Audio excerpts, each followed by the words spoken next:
प्रेरणा दी है। साथियों, मन की बात में जिन लोगों का हम जिक्र करते हैं वे सब हमारे हीरोज हैं जिन्होंने इस कार्यक्रम को जीवंत बनाया है। आज जब हम 100वें एपिसोड के पड़ाव पर पहुंचे हैं तो मेरी ये भी इच्छा है कि हम एक बार फिर इन सारे हीरोज के पास जाकर उनकी यात्रा के बारे में जानें। आज हम कुछ साथियों से बात भी करने की कोशिश करेंगे। मेरे साथ जुड़ रहे हैं हरियाणा के भाई सुनील जगलान जी। सुनील जगलान जी का मेरे मन पर इतना प्रभाव इसलिए पड़ा क्योंकि हरियाणा में जेंडर रेशियो पर काफी चर्चा होती थी और मैंने भी बेटी बचाओ बेटी पढ़ाओ का अभियान हरियाणा से ही शुरू किया था। और इसी बीच जब सुनील जी के सेल्फी विद डॉटर कैंपेन पर मेरी नजर पड़ी तो मुझे बहुत अच्छा लगा। मैंने भी उनसे सीखा और इसे मन की बात में शामिल किया। देखते ही देखते सेल्फी विद डॉटर एक ग्लोबल कैंपेन में बदल गया और इसमें मुद्दा सेल्फी नहीं थी, टेक्नोलॉजी नहीं थी, इसमें डॉटर को, बेटी को प्रमुखता दी गई थी। जीवन में बेटी का स्थान कितना बड़ा होता है इस अभियान से यह भी प्रकट हुआ। ऐसे ही अनेकों प्रयासों का परिणाम है कि आज हरियाणा में जेंडर रेशियो में सुधार आया है। आइए आज सुनील जी से ही कुछ गप मार लेते हैं। नमस्कार सुनील जी। नमस्कार सर, मेरी खुशी बहुत बढ़ गई है सर आपकी आवाज सुनकर। Sunil ji, selfie with daughter हर किसी को याद है। अब जब इसकी फिर चर्चा हो रही है तो आपको कैसा लग रहा है? प्रधानमंत्री जी, ये असल में आपने जो हमारे प्रदेश हरियाणा से पानीपत की चौथी लड़ाई बेटियों के चेहरे पे मुस्कुराहट लाने के लिए शुरू की थी, जिसे आपके नेतृत्व में पूरे देश ने जीतने की कोशिश की है, तो वाकई ये मेरे लिए और हर बेटी के पिता और बेटियों को चाहने वालों के लिए बहुत बड़ी बात है। सुनील जी, अब आपकी बिटिया कैसी है? आजकल क्या कर रही है? जी, मेरी बेटियां नंदनी और याचिका हैं। एक 7th क्लास में पढ़ रही है, एक 4th क्लास में पढ़ रही है और आपकी बड़ी प्रशंसक हैं। उन्होंने आपके लिए थैंक यू प्राइम मिनिस्टर करके अपनी क्लासमेट जो है लेटर भी लिखवाए थे असल में। वाह वाह वाह। अच्छा, बिटिया को आप मेरा और मन की बात के श्रोताओं का खूब सारा आशीर्वाद दीजिए। बहुत बहुत शुक्रिया जी, आपकी वजह से देश की बेटियों के चेहरे पे लगातार मुस्कान बढ़ रही है। बहुत बहुत धन्यवाद सुनील जी, शुक्रिया। साथियों, मुझे इस बात का बहुत संतोष है कि मन की बात में हमने देश की नारी शक्ति की सैकड़ों प्रेरणादायी गाथाओं का जिक्र किया। चाहे हमारी सेना हो या फिर खेल जगत हो, मैंने जब भी महिलाओं की उपलब्धियों पर बात की है उसकी खूब प्रशंसा हुई है। जैसे हमने छत्तीसगढ़ के देउर गांव की महिलाओं की चर्चा की थी। ये महिलाएं स्वयं सहायता समूहों के जरिए गांव के चौराहों, सड़कों और मंदिरों की सफाई के लिए अभियान चलाती हैं। ऐसे ही तमिलनाडु की वो आदिवासी महिलाएं जिन्होंने हजारों इको फ्रेंडली टेराकोटा कप्स निर्यात किए, उनसे भी देश ने खूब प्रेरणा ली। तमिलनाडु में ही 20,000 महिलाओं ने साथ आकर वेल्लोर में नाग नदी को पुनर्जीवित किया। ऐसे कितने ही अभियानों को हमारी नारी शक्ति ने नेतृत्व दिया है और मन की बात उनके प्रयासों को सामने लाने का मंच बना है। साथियों, अब हमारे साथ फोन लाइन पर एक और सज्जन मौजूद है। इनका नाम है मंजूर अहमद। मन की बात में जम्मू कश्मीर की पेंसिल स्लेट्स के बारे में बताते हुए मंजूर अहमद जी का जिक्र हुआ था। मंजूर जी, कैसे हैं आप? थैंक यू सर, बड़े अच्छे से है सर। मन की बात के 100वें एपिसोड में आपसे बात करके बहुत अच्छा लग रहा है। Thank you sir. अच्छा, ये पेंसिल स्लेट वाला काम कैसा चल रहा है? बहुत अच्छे से कर रहे हैं सर, बहुत अच्छे से। जब से सर आपने हमारी बात मन की बात में कही सर, तब से बहुत काम बढ़ गया सर, और दूसरों को भी रोजगार यहाँ बहुत बड़ा है इस काम में। कितने लोगों को रोजगार मिला? अभी मेरे पास 200 प्लस है। अरे वाह, मुझे बहुत खुशी हुई। जी सर, जी सर। अभी 1-2 महीने में अभी मैं इसको एक्सपांड कर रहा हूँ और 200 लोगों को रोजगार बढ़ जाएगा। देखिए मंजूर जी, जी सर। मुझे बराबर याद है, और उस दिन आपने मुझे कहा था ये एक ऐसा काम है जिसकी न कोई पहचान है, न स्वयं की पहचान है, और आपको बड़ी पीड़ा भी थी, और इस वजह से आपको काफी बड़ी मुश्किलें होती थी, वो भी आप कह रहे थे। लेकिन अब तो पहचान भी बन गई और 200 से ज्यादा लोगों को रोजगार दे रहे हैं। जी सर, जी सर। और नया एक्सपांशन करके और 200 लोगों को रोजगार दे रहे हैं। ये तो बहुत खुशी की खबर दी आपने। एवं सर यहाँ पे जो फार्मर है सर, उनका भी बहुत बड़ा इसमें फायदा मिला सर। तब से 2000 का ट्री बेचते थे, अभी वही ट्री 5000 तक पहुँच गया सर। इतनी डिमांड बढ़ गई सर इसमें तब से, और अपनी पहचान भी बन गई। इसमें बहुत से आर्डर है अपने पास सर। अभी मैं आगे 1-2 महीने में और एक्सपेंड करके और 200-250 2-4 गाँव में जितने भी लड़के हैं जिसमें एडजस्ट हो सकता है, उनका भी रोजी रोटी चल सकता है। देखिए मंजूर जी, वोकल फॉर लोकल की ताकत कितनी जबरदस्त है। आपने उतार के जी सर, जी सर। मेरी तरफ से आपको और गांव के सभी किसानों को और आपके साथ काम कर रहे हैं सभी साथियों को भी मेरी तरफ से बहुत बहुत शुभकामनाएं। धन्यवाद भैया। धन्यवाद सर। साथियों, हमारे देश में ऐसे कितने ही प्रतिभाशाली लोग हैं जो अपनी मेहनत के बलबूते ही सफलता के शिखर तक पहुंचे। मुझे याद है विशाखापट्टनम के वेंकट मुरली प्रसाद जी ने एक आत्मनिर्भर भारत चार्ट शेयर किया था। उन्होंने बताया था कि वो कैसे ज्यादा से ज्यादा भारतीय प्रोडक्ट्स ही इस्तेमाल करेंगे। जब बेतिया के प्रमोद जी ने एलईडी बल्ब बनाने की छोटी यूनिट लगाई, या गढ़ मुक्तेश्वर के संतोष जी ने बैट्स बनाने का काम किया, मन की बात ही उनके उत्पादों को सबके सामने लाने का माध्यम बना। हमने मेक इन इंडिया के अनेक उदाहरणों से लेकर स्पेस स्टार्टअप्स तक की चर्चा मन की बात में की है। साथियों, आपको याद होगा कुछ एपिसोड पहले मैंने मणिपुर की बहन विजय शांति देवी जी का भी जिक्र किया था। विजय शांति जी कमल के रेशों से कपड़े बनाती है। मन की बात में उनके इस अनोखे इको फ्रेंडली आइडिया की बात हुई तो उनका काम और पॉपुलर हो गया। आज विजय शांति जी फोन पर हमारे साथ हैं। नमस्ते Vijay Shanti ji, how are you? Sir, I am fine. And how is your work going on? Sir, I'm still working along with my 30 women. In such a short period, you have reached 30% team. Yes, sir.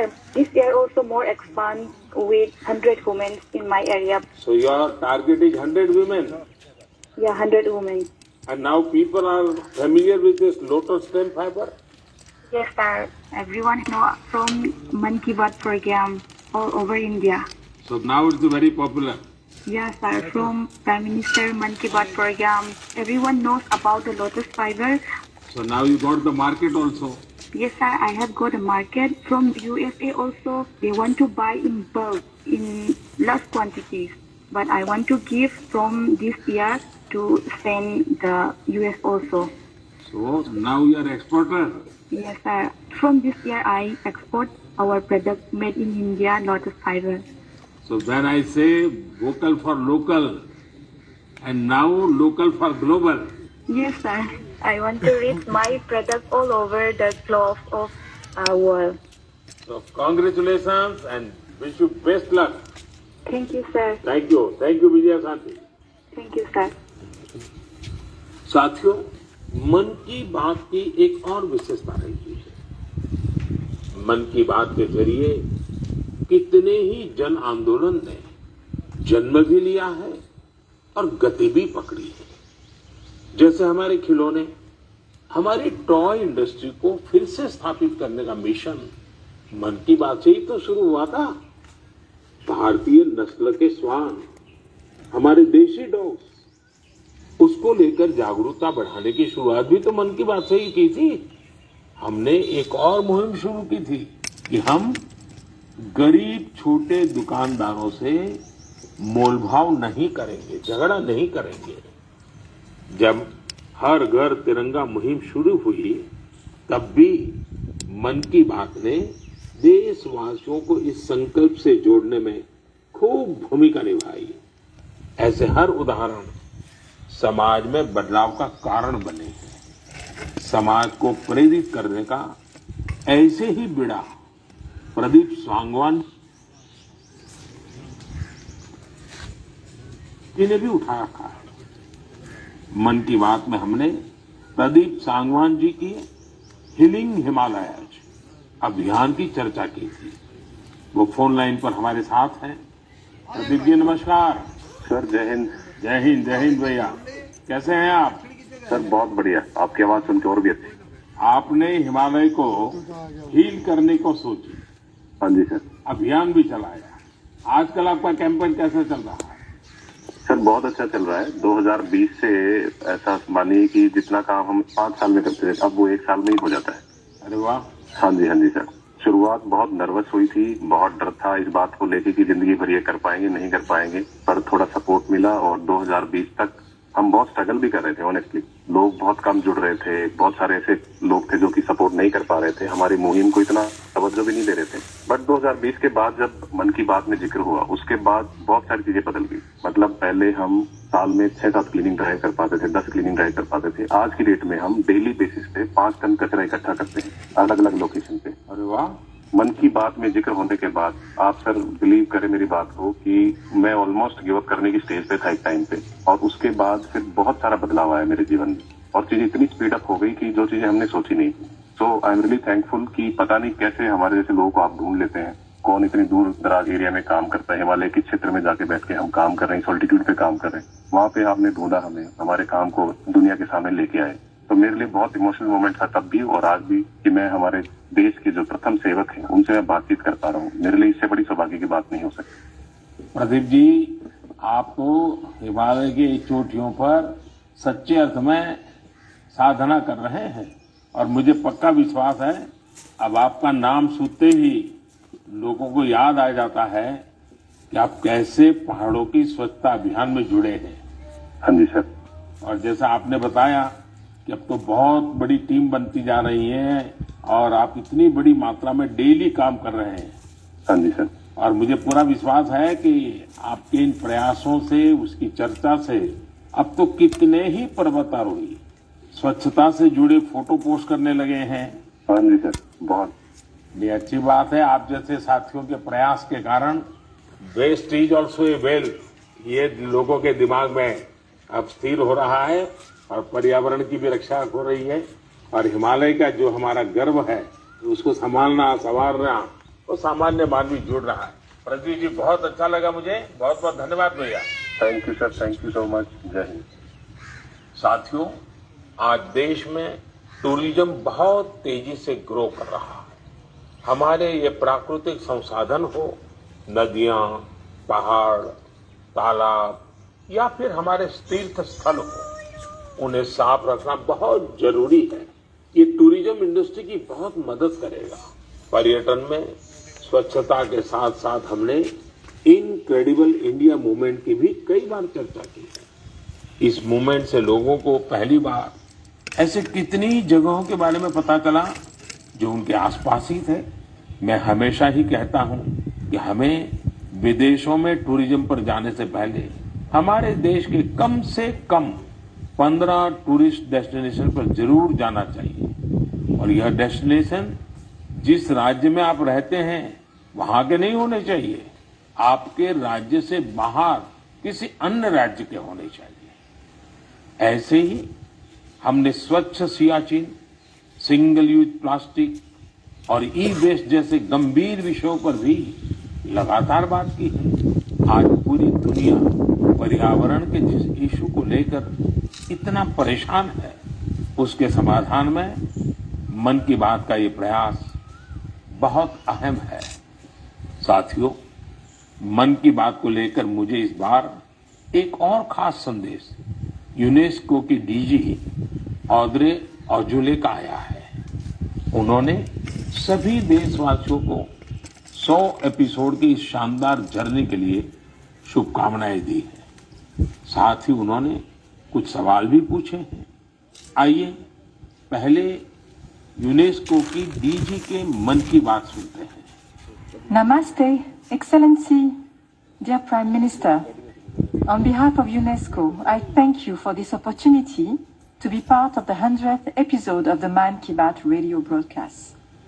UNESCO and India have a long common history. We have very strong partnerships together in all areas of our mandate: education, science, culture, and information. And I would like to take this opportunity today to talk about the importance of education.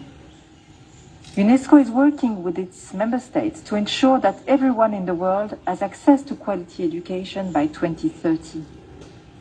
With the largest population in the world, could you please explain the Indian way to achieving this objective?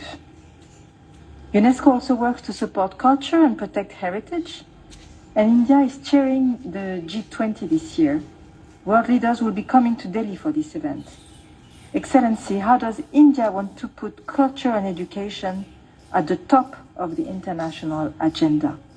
I once again thank you for this opportunity and convey my very best wishes through you to the people of India.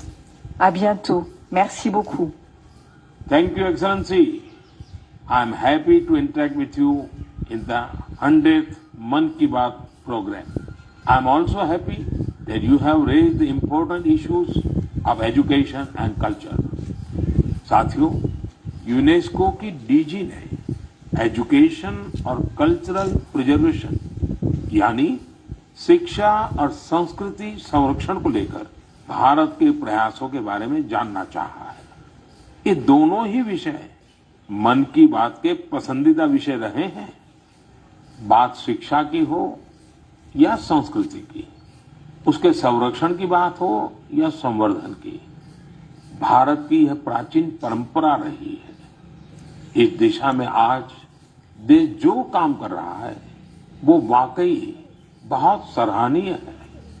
National education policy हो या क्षेत्रीय भाषा में पढ़ाई का विकल्प हो, education में टेक्नोलॉजी इंटीग्रेशन हो, आपके ऐसे अनेक प्रयास देखने को मिलेंगे। वर्षों पहले गुजरात में बेहतर शिक्षा देने और ड्रॉप आउट रेट्स को कम करने के लिए गुणोत्सव और शाला प्रवेश उत्सव जैसे कार्यक्रम जन भागीदारी की एक अद्भुत मिसाल बन गए थे। मन की बात में हमने ऐसे कितने ही लोगों के प्रयासों को हाईलाइट किया है जो निस्वार्थ भाव से शिक्षा के लिए काम कर रहे हैं। आपको याद होगा, एक बार हमने ओडिशा में ठेले पर चाय बेचने वाले स्वर्गीय डी प्रकाश राव जी के बारे में चर्चा की थी, जो गरीब बच्चों को पढ़ाने के मिशन में लगे हुए थे। झारखंड के गांवों में डिजिटल लाइब्रेरी चलाने वाले संजय कश्यप जी हो, कोविड के दौरान ई लर्निंग के जरिए कई बच्चों की मदद करने वाली हेमलता एनके जी हो, ऐसे अनेक शिक्षकों के उदाहरण हमने मन की बात में लिए हैं। हमने कल्चरल प्रिजर्वेशन के प्रयासों को भी मन की बात में लगातार जगह दी है। लक्षद्वीप का कुम्मेल ब्रदर्स चैलेंजर्स क्लब हो या कर्नाटका के क्वेमश्री जी कला चेतना जैसे मंच हो, देश के कोने कोने से लोगों ने मुझे चिट्ठी लिखकर ऐसे उदाहरण भेजे।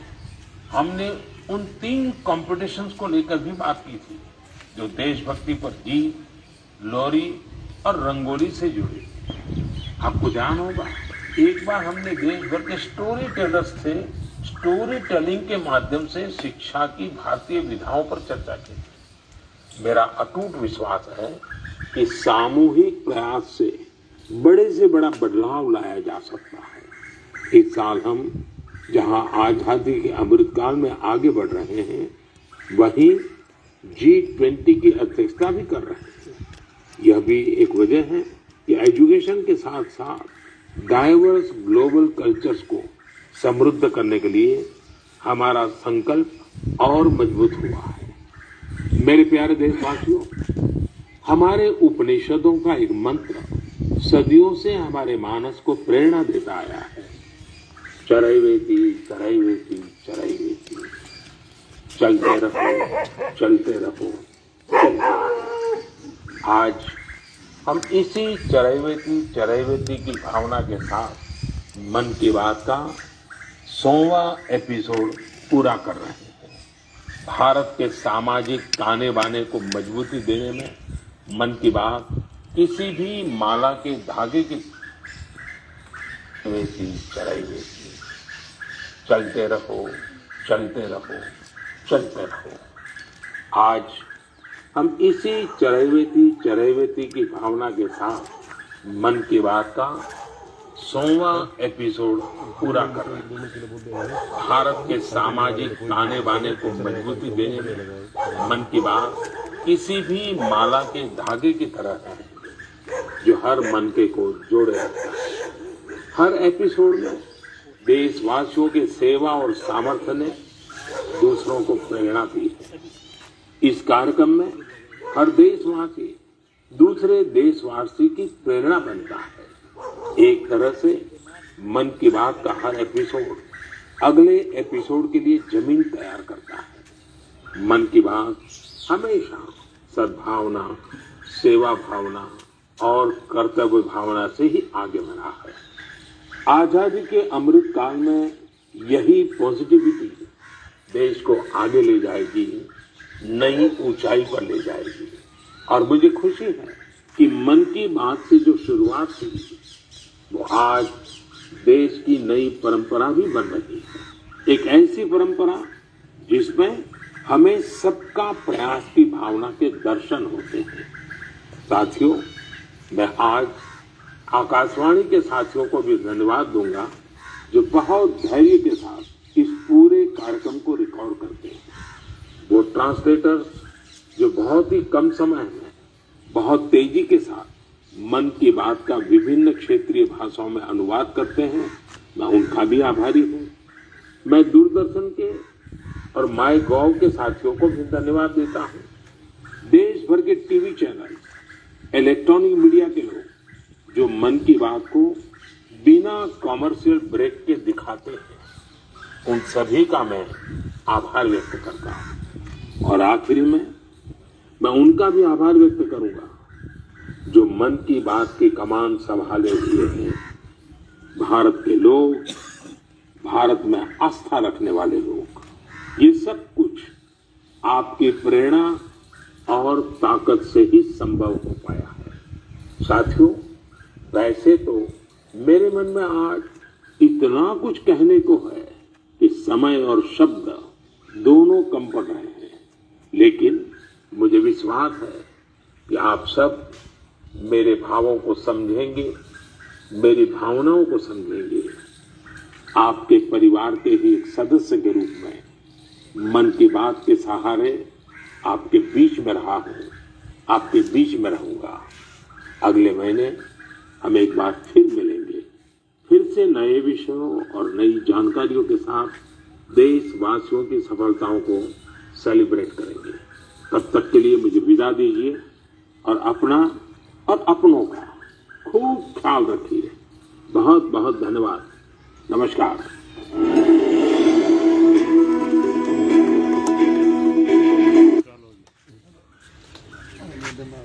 एक बार ये इंटरव्यू कर लेते हैं, एक बार ना। हाँ, एक बार बोला।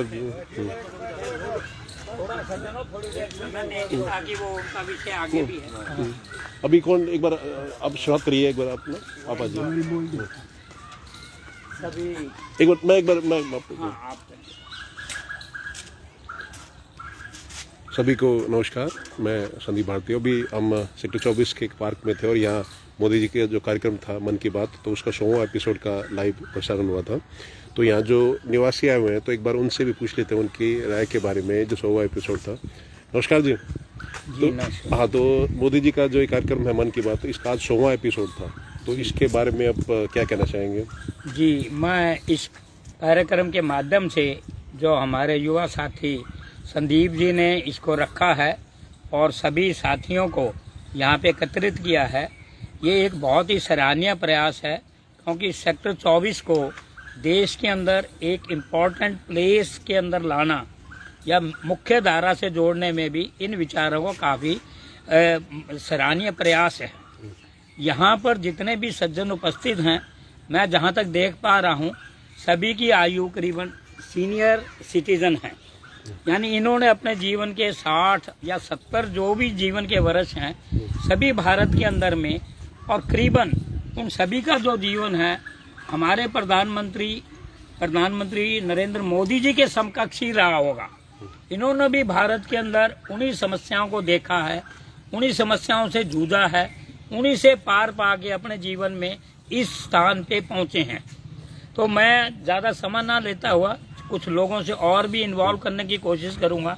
मैं नैयर साहब से कहूंगा कि आप अपने विचार रखें, संक्षिप्त एक दो सभी से कोशिश करें। जी सर, हमने प्रधानमंत्री जी के 100 कार्यक्रम ऑलमोस्ट सभी देखे हैं और बहुत अच्छे ये जो है विचार नई नई समस्याओं का निवारण बताते हैं इसमें सर, और आम जनता के साथ हम सबको जोड़ रहे हैं और समस्याओं का कैसे निवारण करना है, कैसे समस्याएं हल करनी है, ये देश की मतलब सभी युवकों के लिए भी और हम सीनियर सिटीजन हैं सबके लिए जो है बहुत प्रेरणादायक है, बहुत प्रेरणा मिलती है इनके विचारों से। तो मैं प्रधानमंत्री जी का बहुत धन्यवाद करता हूँ कि ये ऐसी समस्याएं जो मतलब आम लोगों से जुड़ी हुई हैं उनका निवारण बताते हैं। धन्यवाद। मैं मोदी जी की जो है ये मन की बात, एक बार अपना परिचय भी दे दीजिए जी अपने बारे में। हाँ जी, मैं SL Bhatt, pocket 14, sector 24 Rohini का निवासी हूँ। हाँ जी। और मैं मोदी जी की मन की बात को जो है हर रोज हर महीने जो है ना सुनता हूँ और बहुत अच्छा लगता है। इनकी प्रेरणा से जो है हम लोग आगे बढ़ेंगे, हमारा देश आगे बढ़ेगा। खासकर हमारे रोहिणी निवासी जो हैं, जैसे हमारे भाई साहब ने बताया है कि हम इसको जो है मुख्य धारा से और उससे जोड़ेंगे ताकि हमारी पहचान हो सके रोहिणी की, सेक्टर 24 की। बिल्कुल। तो बहुत अच्छा लगा जी, और ये हमें इसी तरह गाइड करते रहे मोदी जी। और ऐसे फिर हम आपको अपनी जो यहाँ जो टीम है उनसे भी मिलवाएंगे, जैसे जो यहाँ के जो पार्षद है एमएलए तो उनसे बात करेंगे जो यहाँ की समस्याएं हैं, ताकि आप वो भी उनके सामने रख सके। उनसे तो मेरी मुलाकात भी है कई बार, मैं मिलता रहता हूँ। धन्यवाद। हाँ जी, हाँ जी। तो मास्टर जी से आप काफी प्रबुद्ध व्यक्ति हैं, आपका जीवन का सार बहुत अच्छा है, मैं अपेक्षा रखता हूँ। हम तो मोदी जी के शुक्रगुजार से, मन की बात हो चाहे रैली हो चाहे कहीं भी जाना हो, हम तो मोदी जी के साथ हैं और 24 में भी इंतजार करते हैं मोदी जी ही प्रधानमंत्री बने 2024 में। ठीक है, ठीक है, ठीक। मैं अपने चलिए हवा सिंह जी, बहुत एक सरकारी इनका अनुभव रहा है। मोदी जी का बहुत बड़ा वो है, हर महीने में सुनता हूँ, सबसे बढ़िया वो करते हैं, इसी के अनुयायी हैं और आगे भी इसी का वो अनुसरण होगा। अच्छा लगा जी। सभी उपस्थित सज्जनों का धन्यवाद है, उन्होंने प्रधानमंत्री जी के मन की बात के कार्यक्रम को सुना और हमारे युवा साथी संदीप जी ने इस कार्यक्रम को लेकर के एक विजुअल जो बना रहे हैं, ये आपका जो प्रयास है ये प्रधानमंत्री के कार्यक्रम के अंदर शामिल होगा, ऐसा हमारा प्रयास है। क्योंकि यहाँ हम सेक्टर 24 में करीबन मुझे भी 20 साल रह गए रहते हुए, मेरा नाम नरेश कुमार गोयल है, मैं पॉकेट 8 में सन 4 में आया था यहाँ पर। तब यहाँ पे काफ़ी कम लोग रहते थे और समस्याएं भी कम थी। जो यहाँ का घनत्व बढ़ा, जनसंख्या बढ़ी, वोटर लिस्ट बढ़ी, तो यहाँ की समस्याएं भी बढ़ती चली गई।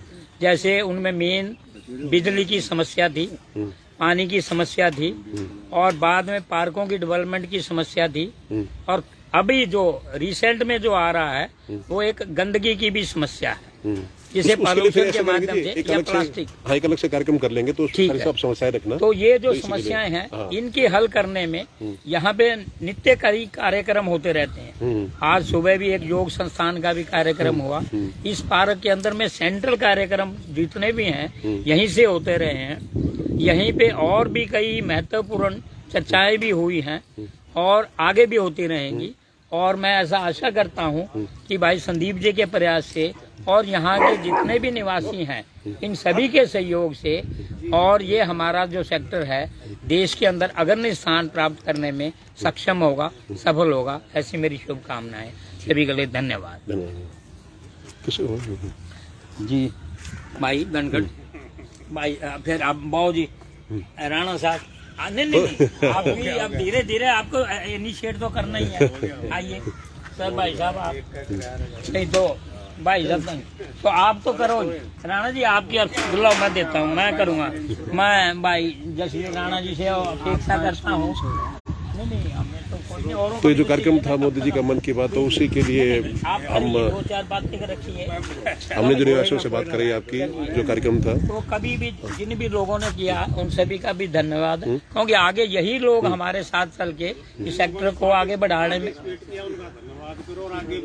नहीं, जिन्होंने वेट किया उनका भी धन्यवाद है। और जो भी और भी अपेक्षित हैं वो भी, क्योंकि ये 100वें एपिसोड का जो मतलब है करीबन उनकी 8 साल की जो तपस्या है प्रधानमंत्री जी की, हर महीने में एक एपिसोड होने का मतलब ये है कि उनका जो 8 साल और 4 महीने करीबन हर महीने का ये कंटिन्यूस जो प्रोग्राम हुआ, ये देश के साथ जुड़ा हुआ और विकास की यात्रा का ही एक माध्यम है।